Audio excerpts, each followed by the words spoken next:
Buenas tardes, muchas gracias José María, tanto por la presentación cariñosa como por la invitación para que diera yo esta primera lección del curso del Instituto Teológico Diocesano, que yo creo que es una experiencia bien fructífera y que está prestando un servicio, como lo muestra la memoria que ha leído el secretario Juan José.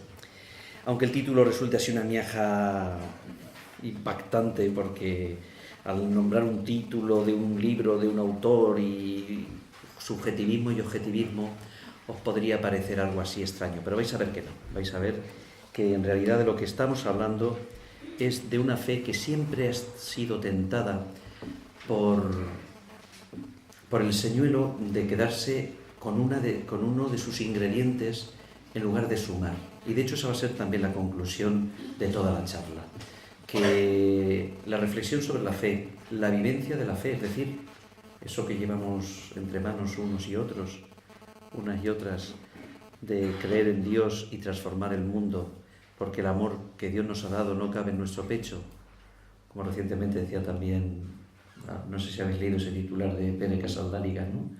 Que hay que seguir a Cristo es llevar en tu corazón su amor, pero nos falta, no tenemos pecho suficiente, coraje, para de verdad hacer que el amor que de Él recibimos se convierta en un motor de transformación del mundo, de la sociedad y también, claro está, de la Iglesia. Entonces, la charla en realidad va de eso, de intentar evitar la separación de los dos horizontes en los que la fe, que es una singladura, que es un camino, transcurre. El horizonte de la interioridad, el horizonte de la insobornable libertad del individuo que dice creo en ti, que es como se llama el título del libro de Jean Moreau, y el horizonte ancho, pero no contrario a la interioridad de la realidad natural, social, histórica, lo que sería más la dimensión objetiva, y que incluye, digámoslo ya, para que no tengamos alergias, incluye también conocimiento. Y merece la pena aunar esos dos horizontes, porque sin ellos la fe siempre anda herida y además no consigue ser todo lo fructífera a la hora de transmitir ese amor que Dios es y que es el único contenido de la fe.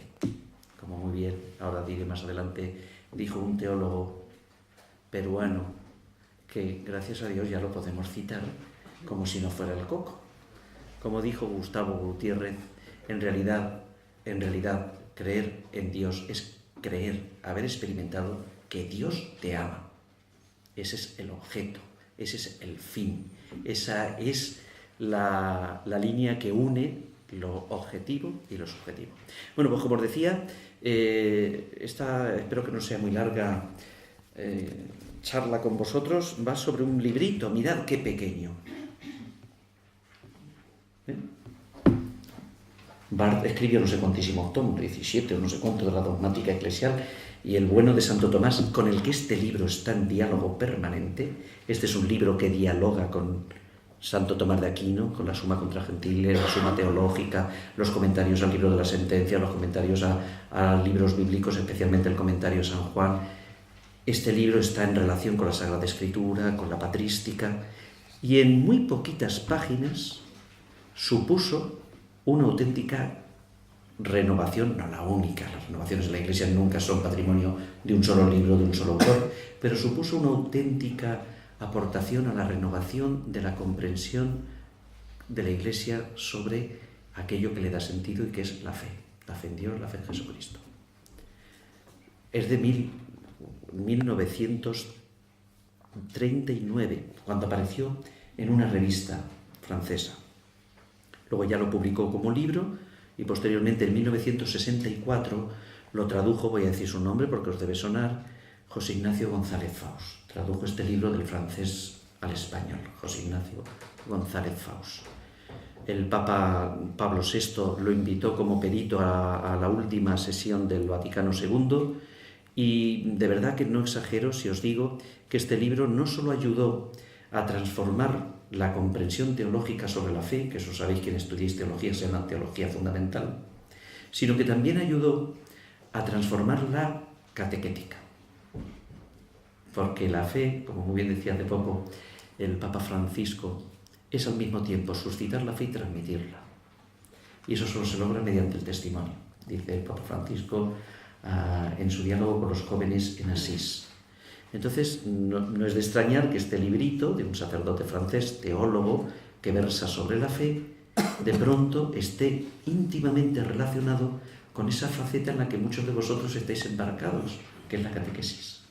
Porque según el concepto de fe que tengamos, así será nuestra catequesis, así será nuestro testimonio, así será nuestra celebración litúrgica, así será en definitiva el rostro de iglesia que presentemos ante la sociedad, ante el mundo. El contexto de esta conversación con vosotros sobre este librito, Creo en ti, estructura personal de la fe, de Jean Moreau, la edición que yo tengo, pues es... Otro día me decía el obispo, yo tengo la primera en francés, me lo decía así, yo tengo la de 1964 que debí comprar en una feria del libro, porque esto está descatalogadísimo.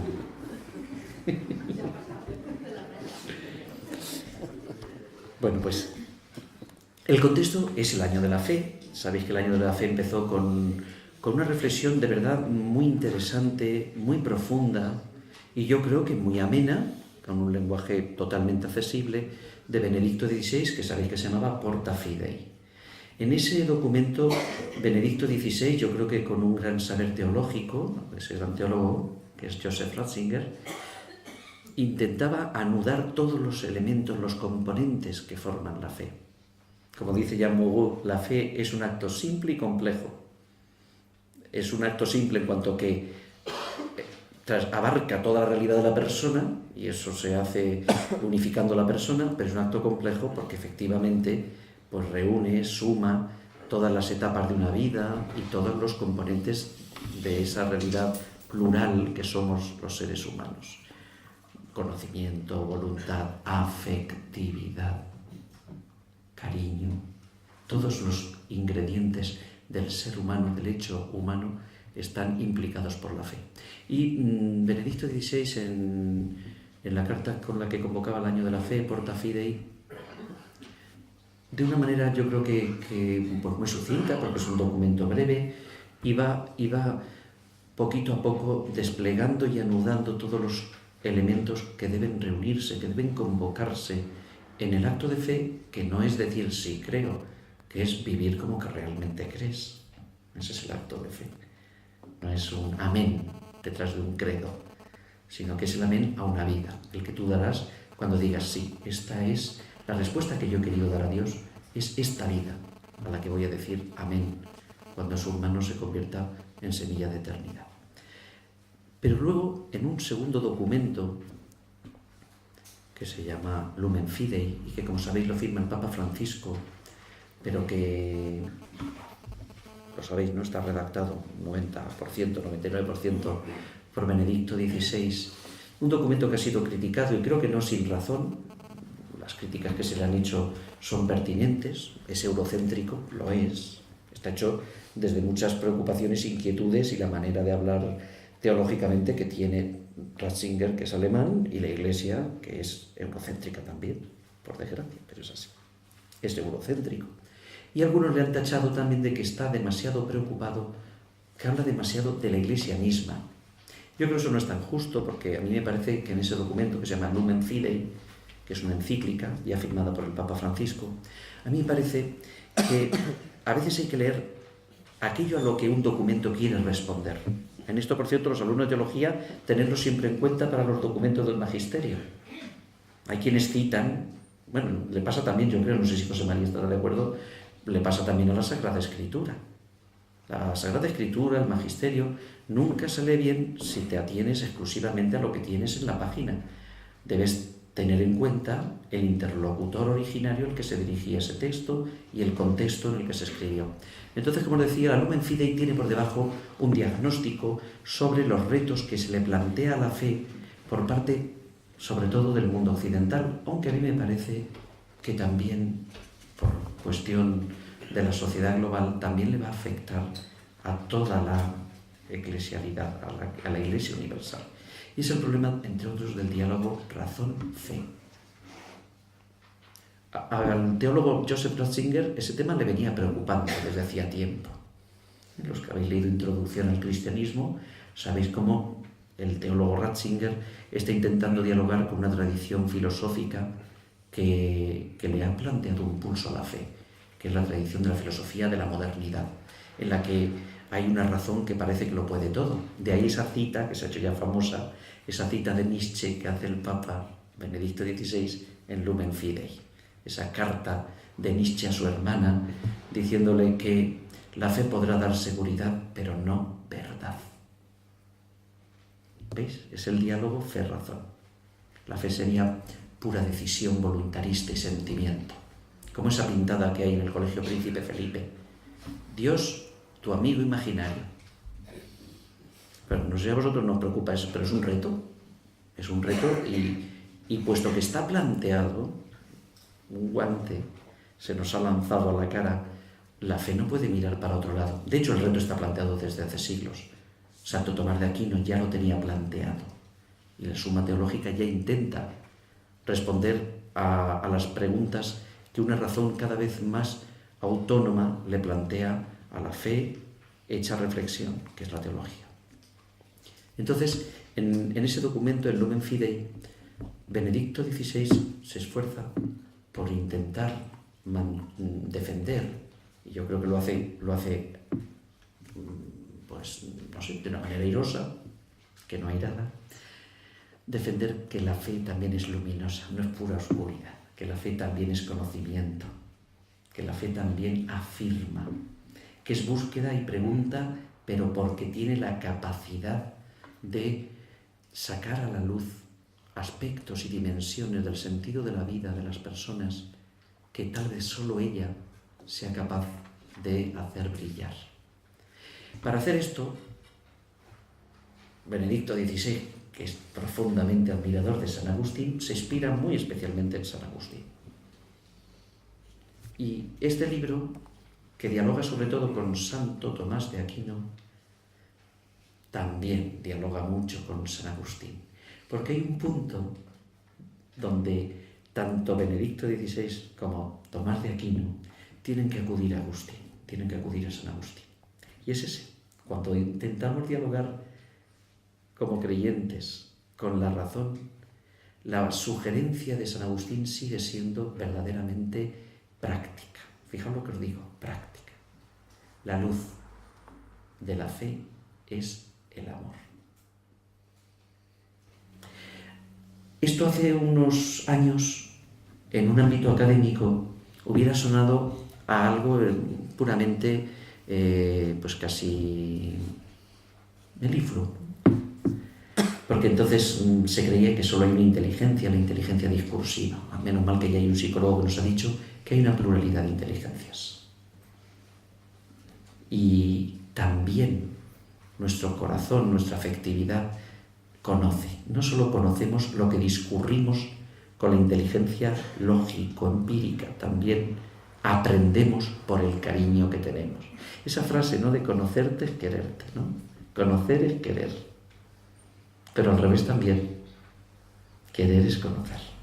El que quiere tiene unas vías de acceso, de comprensión de la realidad amada que tal vez sea insuperable por ningún otro tipo de discurso, por ningún otro tipo de planteamiento intelectual. Esa es la aportación que San Agustín hace y que Benedicto XVI la recoge, la tenéis en Lumen Fidei, y Santo Tomás también. Bueno, pues este es el contexto en el que yo vengo a hablar de este librito. Y me diréis, ¿pero de verdad no está ya claro esto?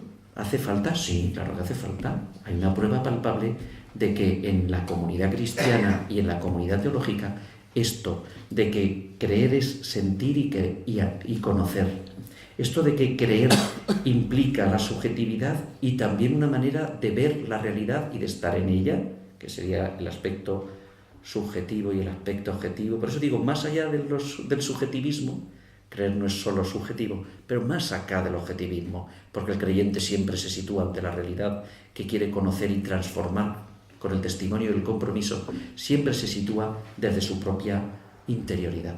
Pues la prueba que os decía de que realmente esto no está claro es el caso, el affaire Teológico Andrés Torres Queiruga. Y decirlo ya es también una novedad, porque hasta hace poco había incluso un velo de silencio. En el año 2006, la Conferencia Episcopal aprobó una instrucción que se llama La Teología en España, y en concreto se titulaba Teología y Secularización España a los 40 años de la clausura del Concilio Vaticano II. Y en esa instrucción pastoral, aprobada por la 86 Asamblea de la Conferencia Episcopal, se apuntaban, se señalaban posibles peligros, deficiencias, riesgos del quehacer teológico en España. Y uno de los autores que, sin ser citado, pero cualquier estudioso o aficionado a la teología sabía que se referían a él, era Andrés Torres Queiruga. Ese documento de esa instrucción pastoral no lo citaba, pero en 2012, a los pocos años después, ya sí viene citado. Sí viene citado porque es un documento dedicado exclusivamente a él. Notificación sobre algunas obras del profesor Andrés Torres Queiruga. ¿Y cuál era el problema en concreto respecto a la teología de la fe de Torres Queiruga que se planteaba? Este mismo que os digo, el del posible subjetivismo en el que habría incurrido este teólogo al defender una y otra vez que la fe siempre pasa por la experiencia personal, que la fe siempre es el encuentro del sujeto con Dios realizado inexcusablemente en la historia, inexcusablemente en el marco temporal y geográfico en el que se desarrolla la vida de las personas. Y entonces este documento dice, ojo, esto puede ser subjetivista. Luego, tal vez sí que merece la pena que volvamos a este librito de 39, donde el teólogo Jean Moreau, sobre el que no hay ninguna nota ni notificación sobre su posible heterodoxia, establece lo que van a ser los pilares de una relectura o de una manera más integral, no nueva, más integral. Yo os estoy diciendo que cita sin parar a Santo Tomás de Aquino, lo cual no es muy novedoso en la Iglesia. Pues releyendo uno esta obra ya antigua, uno descubre que el planteamiento de Torres Queiruga no es subjetivista, porque toda experiencia humana siempre trasciende al sujeto. Si no, no es experiencia. En toda experiencia humana hay una realidad que está más allá de lo que el sujeto pone. Esto lo iluminó una filosofía que se llama la filosofía personalista. Y este teólogo nuestro, lo vamos a llamar así con cariño y admiración, Jean Moreau, dice, ojo que mi libro no es existencialista, mi libro es personalista. Pues veamos cómo Moreau nos ayudó a integrar esos dos horizontes. Y aquí ya voy a ir rápido. El libro tiene 3 grandes partes. La fuente de la fe, que es creer en Dios como un ser personal. Lo que él llama el corazón de la fe, que es la respuesta del sujeto, que siempre es personal, y una cosa muy, muy original y muy útil para los tiempos que corren. La respuesta del hombre a Dios no solo es personal, es personalizadora. Es decir, tiene unos ricos réditos, tiene unas ricas ganancias de humanización para el que vive la fe. Y la tercera parte, que se llama el mundo de la fe, donde como él defiende y estudia y fundamenta que la fe es un acto interpersonal, porque aquel en quien crees es persona, Dios, y porque el sujeto que cree, al creer incluso toma más conciencia de su realidad personal, pues la tercera parte trata 3 tipos que son a su vez 3 estadios de la fe. El infiel, que se convierte o no, el místico y el testigo. Pone como 3 ejemplos o 3 situaciones personales en las que la fe se puede ver interpelada. El que no cree, el que cree, diríamos ahora en grado máximo, y el que al creer transmite, comunica lo que cree, que es el testigo. En la primera parte os os voy a leer una cita que hace al principio del libro de Santo Tomás de la Suma Teológica, Jean Moreau. Los alumnos de Introducción a la Teología que habéis estudiado conmigo, si es que algunos estáis aquí, sabéis que a veces en algunos cursos hemos leído la primera cuestión de la primera parte de la Suma Teológica. ¿Quién lo diría? Uno no se lo cree. Que leemos. Dice así Santo Tomás en la cuestión 11 de la segunda, porque sabéis que la segunda parte tiene dos partes a su vez. Ay, afinemos los oídos para escuchar la prosa que es corta como el láser. La prosa teológica de Santo Tomás, alimentada ahí de la lógica aristotélica y por un don que Dios le dio, pero es como el láser. Todo creyente se adhiere a la palabra de alguien. De modo que lo principal y lo que tiene en cierto sentido valor, de fin en todo acto de fe, repito, de modo que lo principal y lo que tiene en cierto sentido valor de fin en todo acto de fe es la persona cuya palabra damos la adhesión. Ya lo había dicho Santo Tomás de otra manera. Decía que la fe tiende al contenido y no al recipiente que lo transmite. Las verdades de fe no son el sujeto final de nuestra fe, sino que son el recipiente que nos lleva a la persona que suscita, motiva, que creamos esas verdades de fe. Todo lo que dice el credo nos suscita la fe en un tú amable y amoroso que es Dios. Las verdades de fe, el acto de fe, no se detiene en el recipiente, sino en su contenido. Pues dice, el detalle de las verdades afirmadas en esta voluntad de unirse a alguien tiene un carácter, madre mía, si esto lo dijera ahora, más bien secundario. Que no quiere decir prescindible, ni quiere decir que no tenga valor, pero quiere decir lo que dice, que es secundario. Porque ¿quién es primario? El tú divino, por quien crees en la creación, en la vida eterna, en la encarnación. Sin este encuentro con ese tú divino, que debe interpelar y afectar todas las dimensiones de tu interioridad y que a su vez debe afectar a tu manera de transformar el mundo, las verdades de fe, por más que te las creyeras, no habrían producido fe. No habrían producido fe. Se cree pues en una persona. Él es el fin, el objeto y el medio de la fe. En la frase agustiniana, credere Deum, credere in Deum, credere Deo. Creo a Dios mismo, creo en Dios y creo por lo que Dios suscita, ilumina y mueve mi vida.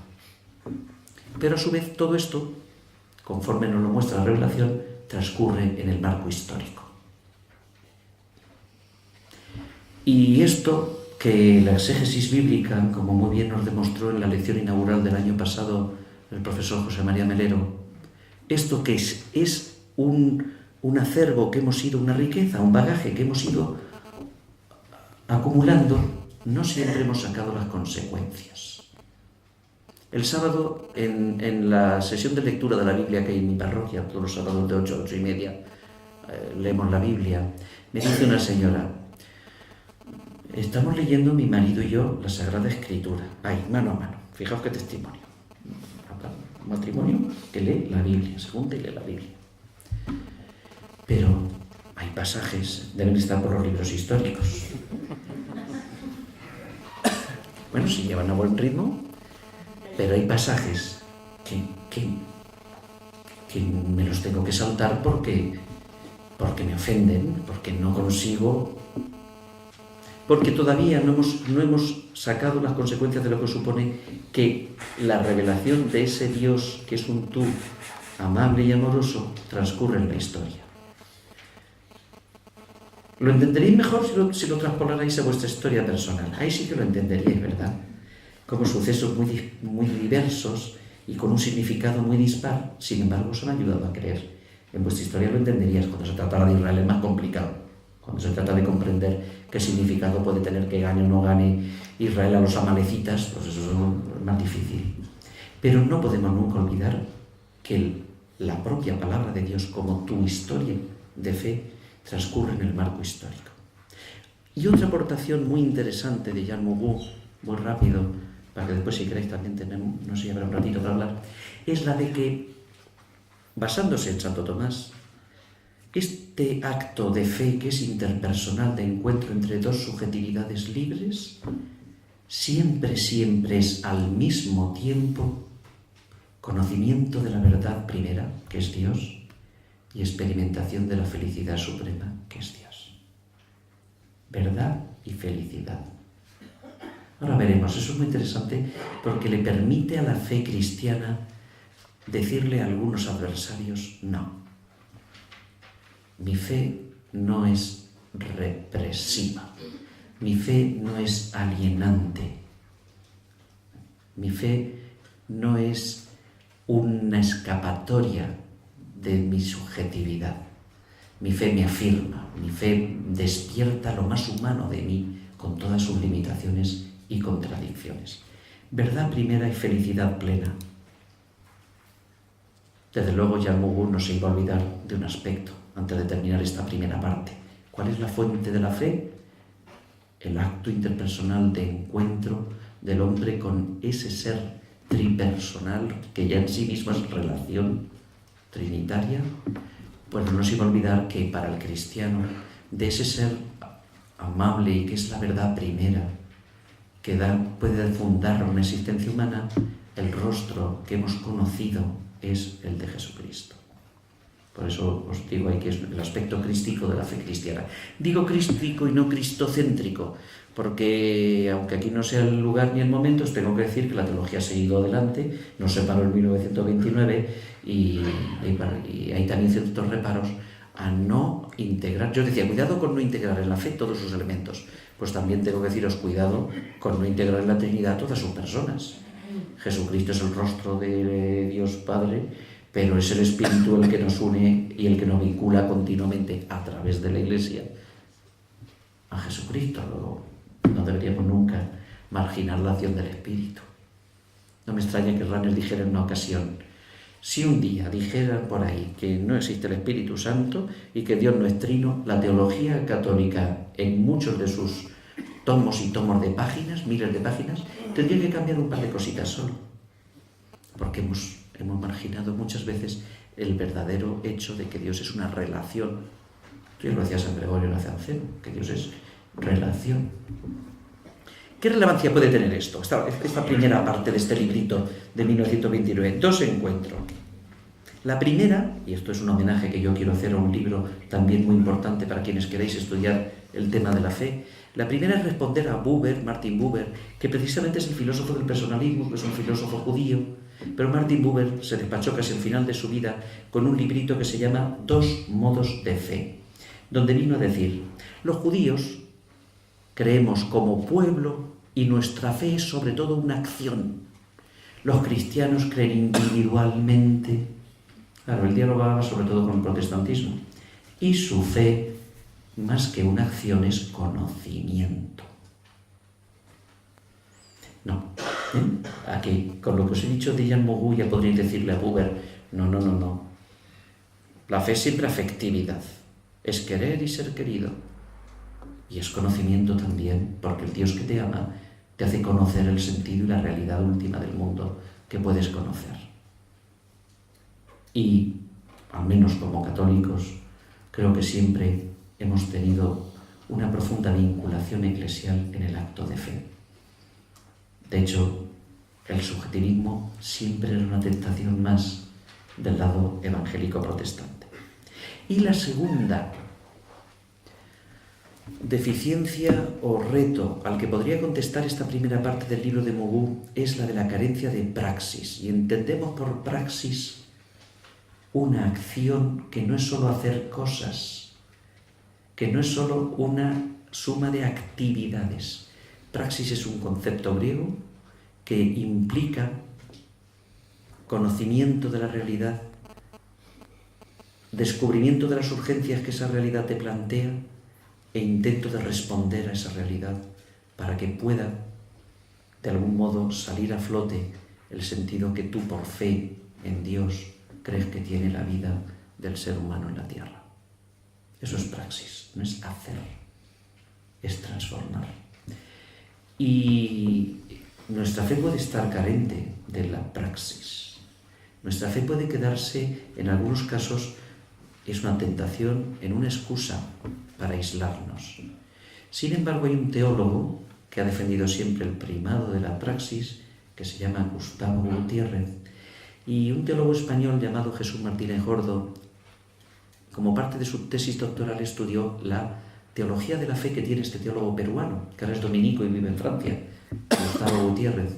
Y él dice que el concepto de fe que hay en toda la teología de la liberación de Gustavo Gutiérrez es la fe como el encuentro libre con el Dios que te ama.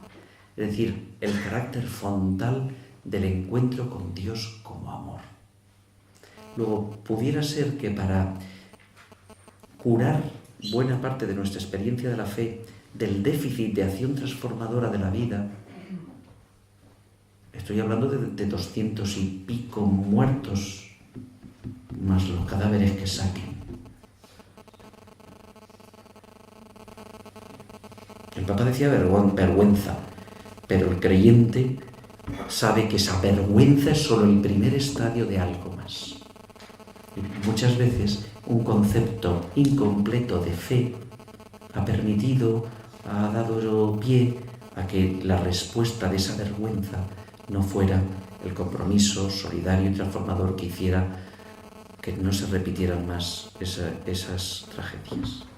La segunda parte del libro, y le resumo lo más que puedo, es que la fe no es solo personal, sino que nos ayuda a hacernos personas. ¿Por qué nos ayuda la fe a hacernos personas? Pues en primer lugar porque ayuda a aunar partes dispersas que tiene el sujeto. Porque somos como España, un conjunto de autonomías. Y la fe, por la acción del Espíritu, dice Jan Mohu, por la acción del Espíritu, de esto el máximo ejemplo serían los místicos, consigue en el sujeto creyente que se abre al amor del tú divino, consigue reunir a esas partes que a veces andan a la gresca entre ellas. Recordad lo de San Pablo, ¿no? Lo que no quiero eso hago y lo que quiero no lo hago. Primer efecto personalizador. El segundo efecto personalizador es que por cierto, esto hay que decirlo, esto no se lo han inventado las religiones orientales, esto es un patrimonio de casi todas las espiritualidades, pero desde luego lo es de la espiritualidad cristiana. Es el descentramiento, que no la supresión del yo, que eso sí que es más oriental, sino el descentramiento. Porque quien se coloca en el centro mismo de tu existencia es Dios. Lo que pasa es que el creyente sabe, como también dijo una vez Benedicto XVI, que Dios todo lo da y nada te quita. Poner a Dios en el centro, lejos de ser algo que anule la grandeza de tu humanidad, lo que hace es desplegar todas sus facetas, todas sus posibilidades.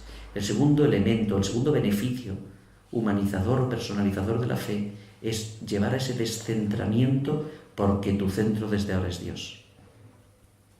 Y el tercero, y esto de verdad es un también positivo, es que la fe es una certeza velada.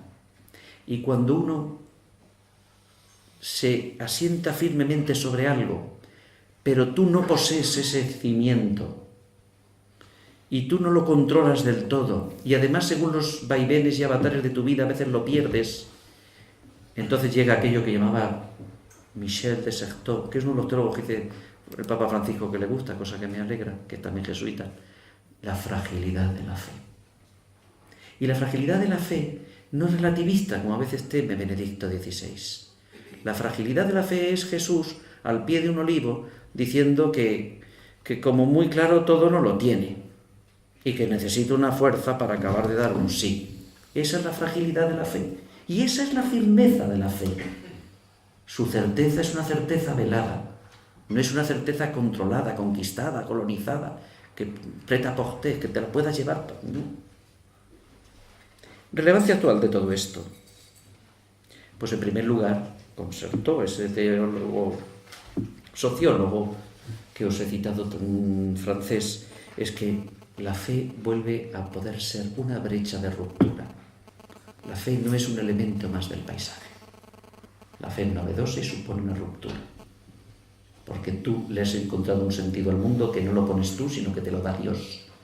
Y para responder ese sentido tú no puedes confundirte con el paisaje.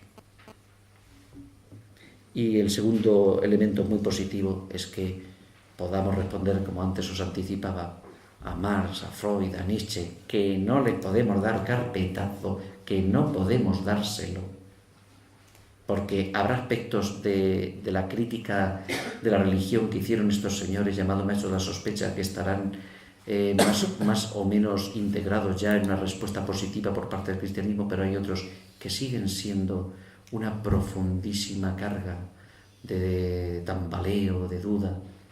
Bueno, pues cuando uno de verdad cree esto que dice Mogu, de que la fe es personalizadora, es humanizadora, y cuando sabe por qué, y cuando lo experimenta, entonces ni es una ilusión que decía Freud, ni es el opio del pueblo que decía Marx, ni es una vivencia amargada de la vida por miedo a la misma que decía Nietzsche. Y por último, el mundo de la fe, el infiel, el místico y el testigo. En el caso del infiel, Mogu adelanta una cosa que luego diría Rahner, que es aquello de los cristianos anónimos, pero es que en realidad lo dijo ya también Santo Tomás de Aquino, lo que pasa es que él lo llamaba preámbula fidei. La fundamentación antropológica de la fe no se la inventaron los teólogos después del Vaticano II. De hecho, el máximo exponente de esa idea, que la fe es posible porque ya el ser humano, aunque no tenga fe, está capacitado para ese sí definitivo a un tú que le solicita una respuesta a la medida del amor que le brinda, pues ya está inscrita esa capacidad de apertura, la potencia evidencialis que decía Rahner, ya está inscrita en el sujeto. Esto ya lo decía Santo Tomás. Y esto nos permite, de verdad, nos permite dialogar con el mundo actual.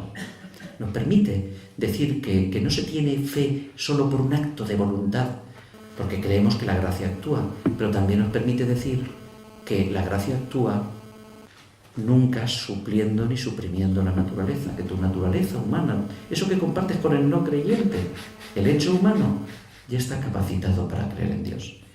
En cuanto al místico, lo que Mogu viene a decir es que el místico no es solo el grado máximo de fe, y esto también luego lo repetirá Rahner con la idea aquella que habréis oído citar 1000 veces, que Rahner decía que el siglo XXI sería místico, que el cristianismo del siglo XXI sería místico o no sería. Otros dicen que es Maritain.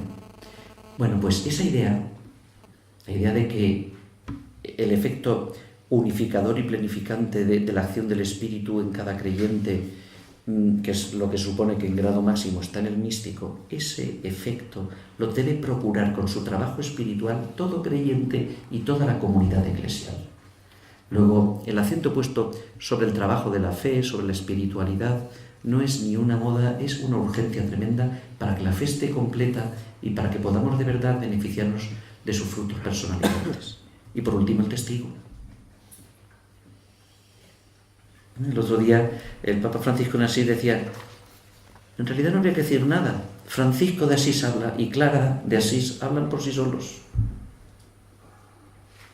Un testigo habla por sí solo, porque un testigo, en definitiva, no hace sino vivir su fe. Eso es lo que hace un testigo. No tiene fe y luego da testimonio. No. Da testimonio porque vive la fe.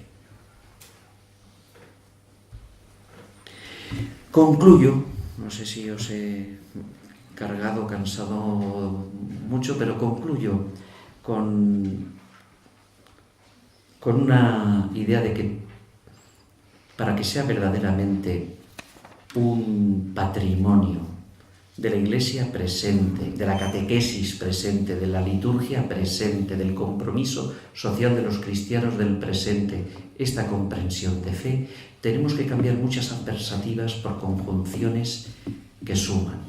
Cambiar los o por y. No es teología fundamental o antropología cristiana, sino, como dice un teólogo italiano, Pierangelo Sequeri, la teología fundamental siempre está inscrita y en diálogo con la antropología. Y cambiar también esa adversativa que se pone entre fe y compromiso. No, aquí están los de los pobres y aquí están los de la liturgia. No, los de la custodia somos también los de la caridad. Los que doblamos la rodilla ante el Santísimo somos los que después no podemos dormir porque este caso no conseguimos darle una respuesta y nos lo daremos, quedará pendiente para el siguiente equipo de Cáritas. Y también superar la disyuntiva entre iglesia o sociedad. No hay más iglesia que la que dando testimonio transforma la sociedad a través de brechas de ruptura, como decía Michel de Certeau.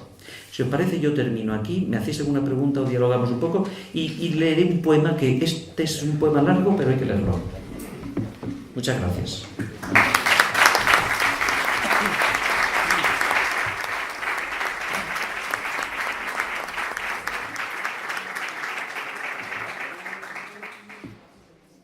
O vamos directamente al poema y nos vamos.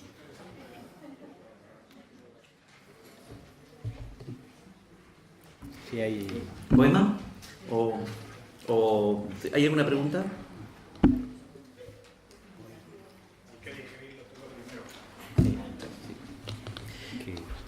Estaba todo en Santo Tomás, de verdad que estaba, ¿eh? Ahora lo que no podemos decir, como pretendió León XIII, es que siempre lo siguiéramos diciendo igual que él. Eso sí que no podemos. Eso no podemos. Entonces ni podemos prescindir de él, porque lo dijo casi todo, pero no podemos pretender decirlo igual que él lo dijo, porque tenemos que dialogar con otros interlocutores que utilizan otros argumentos y que tienen otras preguntas que hacerle al creyente y a la comunidad. ¿Al poema? Venga. Un poema de don Dámaso Alonso, que en paz descanse. Mujer con Alcuza. El poema es mucho más largo. Yo os lo brindo como una pequeña imagen, una metáfora, una parábola. Jesús ponía parábolas, ¿no? Creo que es Lucas quien dice, y no ponía sino con parábolas. El lenguaje poético ilumina aspectos del conocimiento humano que solo lo ilumina la palabra poética. ¿A dónde va esa mujer? Arrastrándose por la acera, ahora que ya es casi de noche, con la alcuza en la mano. La alcuza aquella del profeta, ¿no? La que nunca se gastó sería, pero... Y esta mujer se ha despertado en la noche y estaba sola. Y ha mirado a su alrededor y estaba sola. Y ha comenzado a correr por los pasillos del tren de un vagón a otro y estaba sola. Y ha buscado al revisor, a los mozos del tren, algún empleado, algún mendigo que viajara oculto bajo un asiento y estaba sola. Y ha gritado en la oscuridad y estaba sola. Y ha preguntado en la oscuridad y estaba sola. Y ha preguntado quién conducía, quién movía aquel horrible tren. Y no le ha contestado nadie, porque estaba sola, porque estaba sola. Y ha seguido días y días loca, frenética, en el enorme tren vacío donde no va nadie, que no conduce nadie. Y esa es la terrible, la estúpida fuerza sin pupilas, que aún hace que esa mujer avance y avance por la acera, desgastando las suelas de sus viejos zapatones, desgastando las losas entre zanjas abiertas a un lado y otro, entre caballones de tierra de 2 metros de longitud, con ese tamaño preciso de nuestra ternura de cuerpos humanos. Ah, por eso esa mujer avanza, en la mano como el atributo de una semidiosa, su alcuza, abriendo con amor el aire, abriéndolo con delicadeza exquisita, como si caminara surcando un trigal en granazón. Sí, como si fuera surcando un mar de cruces, o un bosque de cruces, o una nebulosa de cruces, de cercanas cruces, de cruces lejanas. Ella, en este crepúsculo que cada vez se ensombrece más, se inclina, va curvada como un signo de interrogación con la espina dorsal arqueada sobre el suelo. Es que se asoma por el marco de su propio cuerpo de madera, como si se asomara por la ventanilla de un tren, al ver alejarse la estación anónima en que se debía haber quedado. Es que le pesan, es que le cuelgan del cerebro sus recuerdos de tierra en putrefacción y se le tensan tirantes cables invisibles desde sus tumbas diseminadas? ¿O es que, como esos almendros, recordáis el profeta? ¿O es que, como esos almendros que en el verano estuvieron cargados de demasiada fruta, conserva aún en el invierno el tierno vicio, guarda aún el dulce álave de la cargazón y de la compañía en sus tristes ramas desnudas, donde ya ni se posan los pájaros? Pudiera ser la humanidad, que tiene ya un camino que arrastra sobre sus espaldas numerosas penas, numerosas tragedias, numerosas preguntas sin respuesta. Pudiera ser la humanidad esta mujer que se pregunta, que cree que el tren no tiene ni quien lo conduce, no tiene ni siquiera quien acompañe a esta viajera solitaria. Podría ser esta vieja con alcuza la humanidad, pero que tiene aún en su memoria, la memoria creyente, tiene todavía el recuerdo del fruto dulce de la primavera. El creyente tiene que mantener, con el testimonio de su memoria agradecida, tiene que mantener siempre la afirmación y la promesa de que el fruto que una vez pudimos paladear es promesa de eternidad para todos.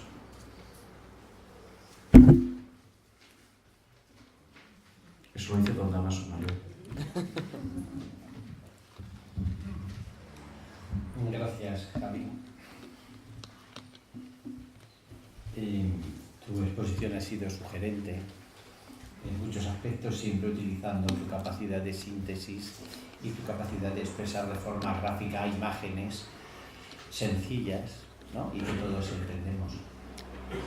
Creo que en el marco del Año de la Fe, esta exposición pues, nos viene un poco a plantear el hecho personal de la fe, esa fe vivida, ese que llega al testimonio, al compromiso, como lo has ido describiendo. Ese salir del subjetivismo pues, a una concepción de la fe que vive una persona y que se mueve en su relación con los demás. Creo que, como decían por allí Pepe Carrión, pues antes de hacer preguntas tendremos que repensarla, ¿no? Repensarla y ver muchos aspectos que tienen su riqueza y que por ahora pues escapan de nuestra reflexión. En el contexto de lo que estabas hablando, pues me iba a mí sugiriendo cosas o visiones de lo que es la exposición Fides que esta mañana hemos presentado y que se inaugurará el próximo día 10 a las 7 de la tarde en el Museo Municipal, donde estáis todos invitados. Son cosas complementarias. También en ese sentido, pues en la elección inaugural del curso para guías del patrimonio, creo que también tienes la elección inaugural. Este año te explotamos. Muy bien, creo que son cosas que se complementan. Yo creo que es igual que ibas hablando, decías la verdad velada, pues la fe se representa con una señora con los ojos velados, ¿no? La fe hecha vida, que se hace testimonio y que el hecho mismo de vivir da testimonio, pues da la vida de la fe, que es todo un apartado de esa exposición. Cuando se habla de los contenidos del credo, como están muy bien formulados, ¿no? Pero que si no te interpelan ni no te implican, pues se quedan ahí formulados, pues hay una parte del credo. Entonces no voy a explicar la exposición porque eso ha sido objeto de esta mañana, pero creo que es algo que está ahí y que en este final del Año de la Fe pues vamos a incidir de distintas maneras. Iniciamos un nuevo curso académico que lógicamente se inscribe dentro del Plan Diocesano de Pastoral. Nos renovamos para evangelizar 2011-2016. Un plan que pone todo su énfasis en buscar la renovación necesaria para poder cumplir con la misión evangelizadora que el Señor mandó a sus discípulos y que desde aquel momento se actualiza en el día a día de los hijos de la Iglesia. En la presentación del Plan Diocesano de Pastoral, el señor obispo don Ciriaco Benavente escribía: hace unos años el beato Juan Pablo II lanzó la consigna de la nueva evangelización y lo hizo con la intención de promover un nuevo dinamismo evangelizador, especialmente en los países de vieja cristiandad. El Papa no hacía sino retomar con mayor empeño el surco abierto por su predecesor Pablo VI, que al final de la Asamblea Sinodal de 1974, después de confirmar una vez más que la tarea de la evangelización constituye la misión esencial de la Iglesia, añadía: una tarea y misión que los cambios amplios y profundos de la sociedad actual hacen cada vez más urgente. Uno de los medios que el Plan Diocesano propone como medio ineludible de esa deseada renovación de las instituciones y las comunidades parroquiales o religiosas que nos prepare para la evangelización es la formación. Formación que aparece expresada en estos términos.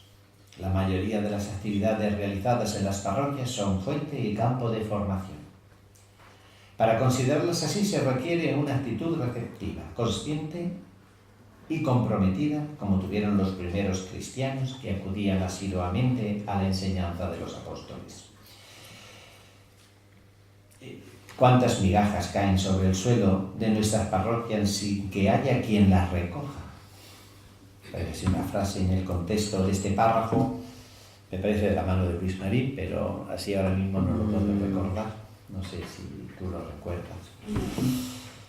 Formarse es renovar la mente con un mejor conocimiento de la Biblia, de la persona de Jesús, de la Iglesia, del hombre de hoy.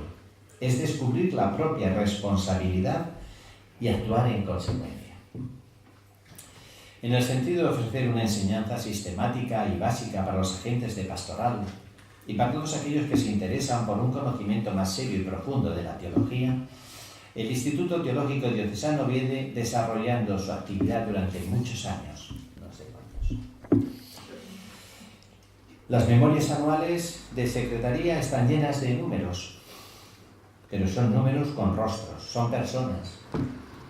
Cantidad de personas que a lo largo de estos años han pasado por sus clases y han profundizado en su fe y su amor a la Iglesia y en consecuencia desarrollan su actividad pastoral de manera más cualificada.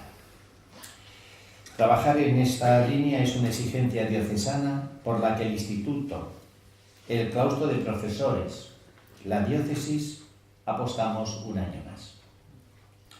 Un año en el que, como nos han informado, estará marcado por la conversión al Centro Teológico de San Dámaso en Madrid, lo que supone para todos, alumnos y profesores, un reto grande, un esfuerzo que esperamos que dé sus frutos en una enseñanza teológica de calidad. Su Santidad el Papa Francisco, en su intervención a los catequistas reunidos con motivo del Congreso de Catequistas del día 29 de septiembre, les decía algo que también podemos aplicar a los agentes de pastoral de la Iglesia. Para que las comunidades eclesiales puedan contar con catequistas suficientes e idóneos, además de una elección atenta, es indispensable proporcionar una preparación de calidad. El magisterio de la Iglesia reclama continuamente y con convicción la necesidad de la preparación del catequista. Podemos en el catequista poner. Porque cualquier actividad apostólica que no se apoye en personas verdaderamente formadas está condenada al fracaso. Creo que es una evidencia. Es útil señalar que los documentos una enseñanza específica global, es decir, que abarque todas las dimensiones de su personalidad, sin descuidar ninguna, específica, es decir, ordenada al servicio peculiar que ha de llevar a cabo, anunciar la palabra a los distantes y a los cercanos, guiar la comunidad, animar y, cuando sea necesario, presidir el encuentro de oración, asistir a los hermanos en las diversas necesidades espirituales y materiales. Todo esto lo confirmó el Papa Juan Pablo II. Decía, cuidar con especial solicitud la calidad significa, pues, procurar con preferencia una formación básica adecuada y una actualización constante. Se trata de una labor fundamental para asegurar la misión de la Iglesia, o a la misión de la Iglesia, personas cualificadas, programas completos y estructuras adecuadas, abrazando todas las dimensiones de la formación, de la humana a la espiritual, doctrinal, apostólica y profesional. Se trata, pues, de una formación exigente para el interesado y comprometedora para los que deben cooperar en su realización. En este año de la fe que Benedicto XVI nos regaló a toda la Iglesia, se hace necesario subrayar la necesidad de una formación teológica básica, coherente y ordenada, que fundamente y dé sentido a la fe personal y comunitaria de las personas. En este sentido nos hablaba el profesor X.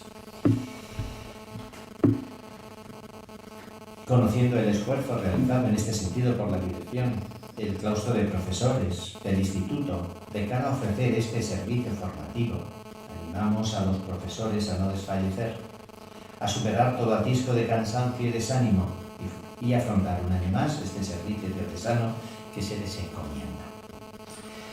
Quiero agradecer también entre nosotros esta la presencia de don Esteban Belmonte, decano del Colegio de Arquitectos de Castilla-La Mancha, que colabora también con el Instituto en la organización del curso de guías de patrimonio y que este año pues tendremos también su edición correspondiente. Y finalmente, en ausencia del señor obispo, doy por inaugurado el curso académico 2013-2014 en el Instituto Teológico Diocesano de Albacete.